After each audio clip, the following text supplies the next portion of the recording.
Ameerika Ühendriigid ütlevad, et diplomaatia Iraaniga liigub endiselt edasi.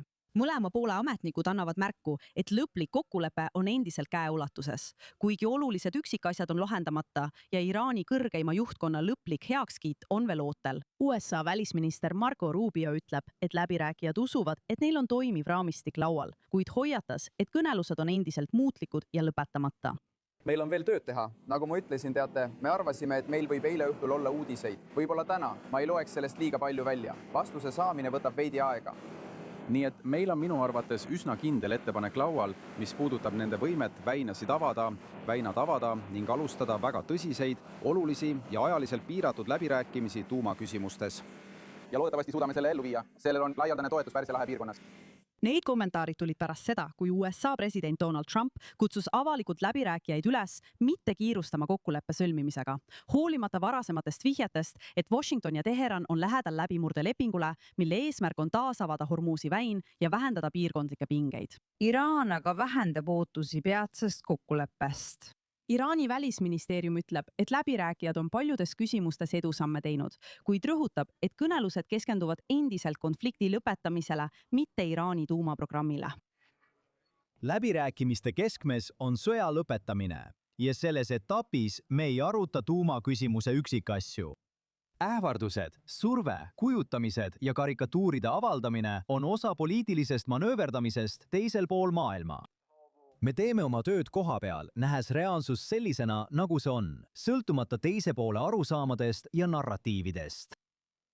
Iraani ametnike sõnul toimuvad kõik edasised arutelud Teherani tuumaprogrammi üle alles pärast seda, kui sanktsioonid on tühistatud ja külmutatud Iraani varad vabastatud vastavalt kavandatud 60-päevasele läbirääkimisprotsessile.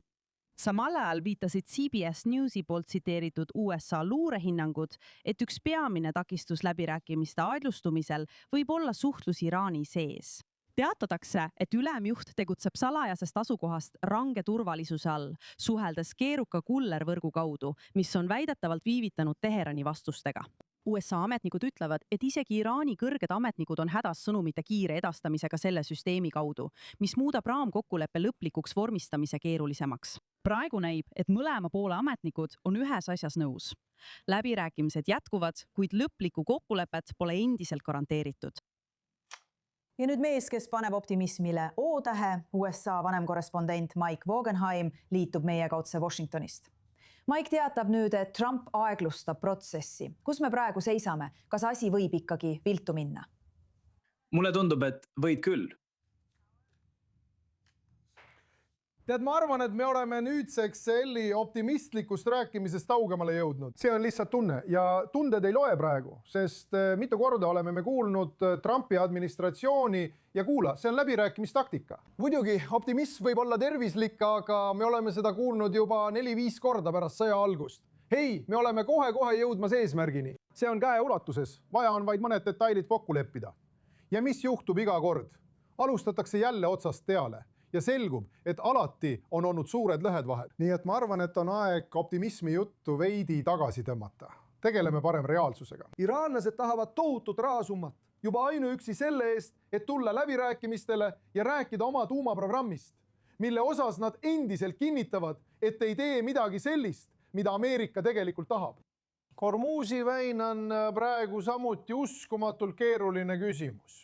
Tundub, et iraanlased ei ole valmis selle üle täieliku kontrolli loovutama. Võib-olla kehtestavad nad teemaksusüsteemi või teevad midagi koos omanlastega, kuid nad ei paista naasvat selle juurde, kuidas asjad olid vaid mõned kuud tagasi.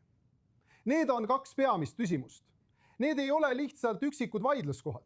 Need ei ole asjad, mida saaks kuidagi pehmet lahendada. Need on praegu läbirääkimiste 2 põhiküsimust. Ja tundub, et me oleme endiselt väga eri meelt selles, milleks kumbki pool on valmis järele andma. Seega peaksime, ma arvan, optimismi juttu pisut tagasi hoidma, arvestama olukorra tegelikkusega ja mõistma, et mõlemad pooled on endiselt üsna eri meelt selles, milleks nad on praegu valmis järele andma ja kus nende punased jooned veel jooksevad. Olgu aga kui rääkida kaugel olemisest, siis Netanyahu möönab eravestlustes, et tal on väga vähe mõju president Trumpile.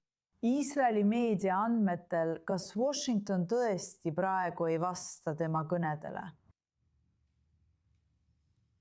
Noh, kuule, see on üks raport ja me oleme sellist juttu ka varem kuulnud.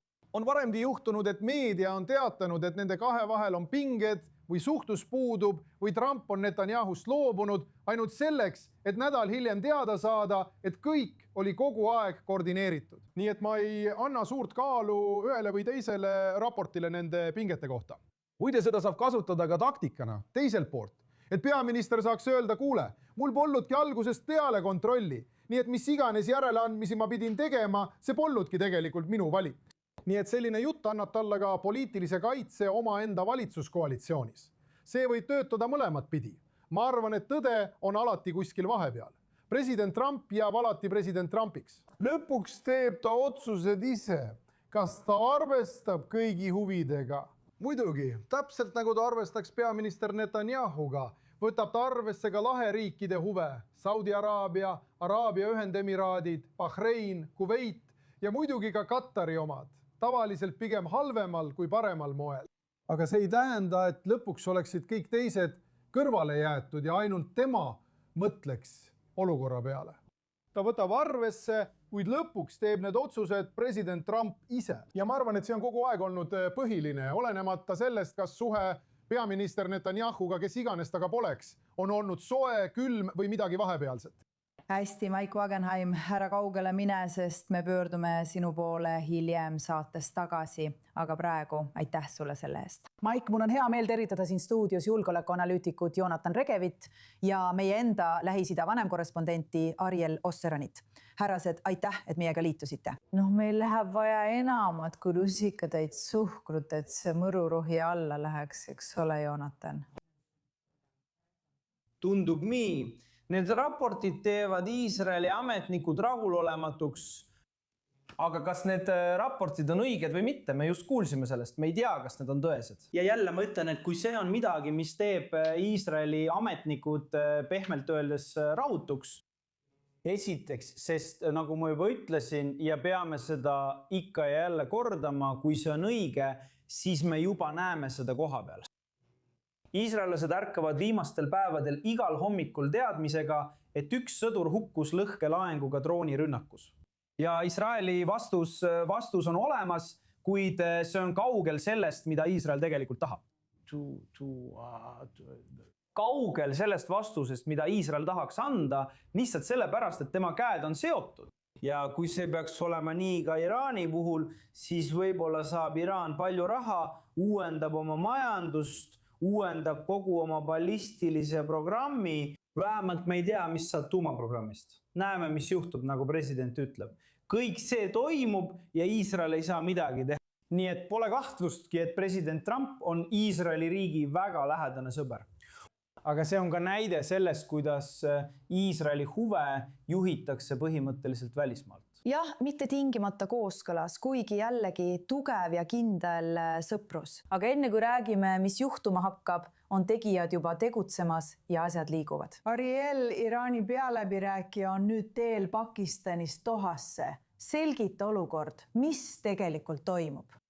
Nii et me näeme, et samal ajal kui Pakistani vahendajad on kõrgetasemelisel visiidil Hiinas, püüavad katarlased taas end esitleda peamiste läbirääkijatena. Nad ütlevad, et see on Pakistani mäng, kuid nemad on ainult toetavas rollis. Muidugi.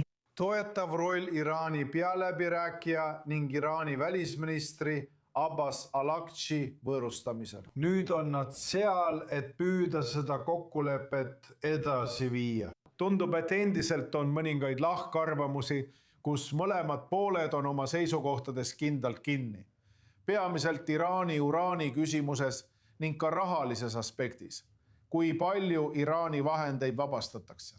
Aga selleks otstarbeks oodatakse, et osa Iraani külmutatud vahenditest, mis vabastatakse, tuleb Katarist. Seetõttu osaleb ka Iraani keskpanga juht sellel visiidil. Ja see seletab samuti, miks see nii on. Qatar on no. See on Iraani raha. See on külmutatud ja hoitakse Kataris. Ja kui me vaatame Saudi ja Hatati viimaste minutite aruannet, siis nad ütlevad, et neil on lepingu memorandumist lõplik mustand olemas. Nüüd sa ütlesid, et seda tuleb võtta väikese annuse ettevaatusega. ja sellele tuleks lisada ka veidi skeptilisust. Sest see, mida me siin näeme, on see, et räägitakse 60-päevasest relvarahu pikendamisest, mille jooksul arutatakse tuumaküsimust. Osaline Iraani vahendite vabastamine, Hormuzi väina täielik avamine. Aga jällegi, see on väga ebamäärane või isegi ütleksin, et puudub igasugune detail tuumaprogrammi kohta, mis rahustaks paljusid siin Jeruusalemmas. No, Jonathan, siin on põhimõtteline erinevus kasumi maksimeerimise ja kahju minimeerimise mõtteviisi vahel. Kui me peaksime tegelema mingisuguse kahjude ohjamisega, kui nii võib öelda, kui rääkida Iisraeli eesmärkidest, selle kampaania alguspäevast ja sellest, mida saavutati ning mida mitte. Ja millised julgeoleku garantiisid Iisrael nüüd vajab, et olukord ei halveneks? Esiteks saavutati edu Iraanis, Liibanonis, igal pool. Saavutused olid olemas, selles pole kahtlustki. Probleem on selles, mida saavutati ja mida lubati saavutada. Lähme ajas tagasi, umbes aasta tagasi, eelmise aasta juuni lõppu. Tollal lubati Iisraeli elanikele, et kampaania viis Iraani aastateks tagasi ning Iisrael saavutas suuri tulemusi. Ja Iraan ei suuda enam Iisraeli riiki ohustada. Võttis, mis see oli, 8 kuud, kuni algas uus sõda, mis tähendab, et lubatud saavutusi tegelikult ei olnud. See ei tähenda, et saavutusi üldse ei olnud, kuid see, mida lubati, polnud selgelt olemas. Ja nüüd jälle, see kehtib Iraani kohta ja see kehtib Liibanoni kohta. Jään Liibanoni juurde, sest seda tunnevad põhjakogukondade elanikud iga päev 5 või 6 korda päevas, mõnikord isegi 10 korda päevas. Kas Hezbollah on nüüd oluliselt nõrgem kui 3 aastat tagasi? Absoluutselt, selles pole kahtlustki. Terroristlikust armeest, mis suudab kogu Iisraeli riiki peaaegu eksistentsiaalsesse ohtu seada, on saanud organisatsioon, mis on nüüd väga suur oht. Aga ärme Põhjakogukondade elanike jaoks, ärme peta end. Kas nad on läinud? Kindlasti mitte. Aga ärme peta end. Need droonid, mis praegu sihivad ainult niinimetatud sõdureid,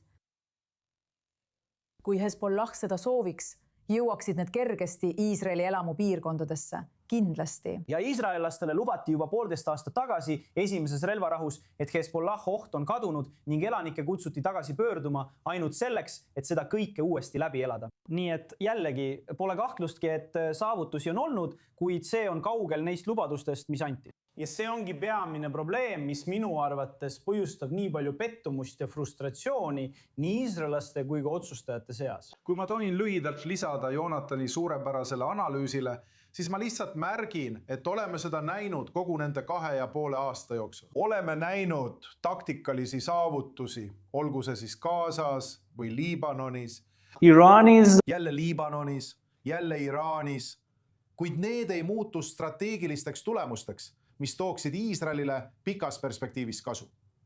Ja see tegevussuund ei ole jätkusuutlik. Iisrael ei saa pidevalt osaleda nendes voorudes, kus tal on taktikaline ülekaal. Aga päeva lõpuks strateegiliselt see mitte ainult ei saavuta oma eesmärke, aga tegelikult, kui me vaatame uut strateegilist reaalsust, mis on kujunemas Pärsia lahe piirkonnas, siis nüüd on Iraanil ülekaal pärast seda, kui ta oli kannatanud Iisraeli taktikaliste saavutuste tõttu. Seega tuleb nende 2 trajektoori vahel midagi tasakaalustada, et Iisraeli taktikalised saavutused muutuksid ka strateegilisteks saavutusteks. Ja kahjuks ei ole me mitmel rindel näinud, et see oleks teoks saanud. Ja mitte kaotamine ei tähenda tingimata võitmist ja vastupidi. Iraani jaoks see ongi nii ja see on osa probleemist, sest need 2 mõõdupuud ei ole samad. Absoluutselt. Hästi, Ariel Oseran, sina jääd meiega. Jonathan Regev, suur tänu sulle sinu analüüsi eest.